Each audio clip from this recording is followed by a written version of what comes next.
எம்மாடி புது மருமவள சொல்லுங்க தே. நல்லா கேட்டுக்க.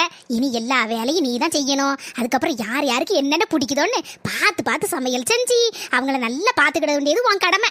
சரிங்க தே. பாத்திரத்தை கழுவிரு, துணியை வாஷிங் மிஷின்ல போட்டுறாதம்மா, அழுக்கா இருக்கும் பாத்துக்க. அதனால கையாலே நல்ல பிரஷ் போட்டு துவைச்சிரேனுமா. சரிங்க தே. அதுக்கப்புறம் மறந்துட்டேனே, நல்ல சுருக்குன்னு மீன் குழம்பு வச்சு மீன் பொரிச்சிரேனுமா. சரிங்க தே. ஒரு வழியா புது மருமக தலையில எல்லாத்தையும் கெட்டியாச்சு.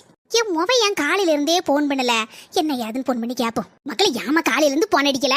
இவ்வளவு நேரம் வீட்டுல ஒரே வேலைம்மா, அதான் போன் பண்ண முடியல. கல்யாணம் முடிச்சு போகும்போதே உன்ட்ட நான் என்ன சொல்லிவிட்டேன்? ஒரு வேலையை பார்க்கணும்னு சொன்னோம்ல, எல்லா வேலையும் இழுத்து போட்டுட்டு செஞ்சிட்டு இருக்கியா? உனக்கும் உன் புருஷனுக்கு மட்டும் சோத்த பங்கு துணியை துவை. அதை விட்டுட்டு மாமியாக்காரி கீமியாக்காரி நாத்தனாக்காரி கீத்தனாக்காரின்னு எவளுக்காவது எதையாவது செய்து கொடுத்த அதுக்கப்புறம் உனக்கு இருக்கு. இல்லனா அடுத்த மாசமே மாப்பிளைய கூட்டிட்டு தனி கொடுத்தனும் போகக்கூடிய வழியை பாரு. அப்ப அடுத்த மாசம் நானும் தனி கொடுத்தனும் போயிரவா?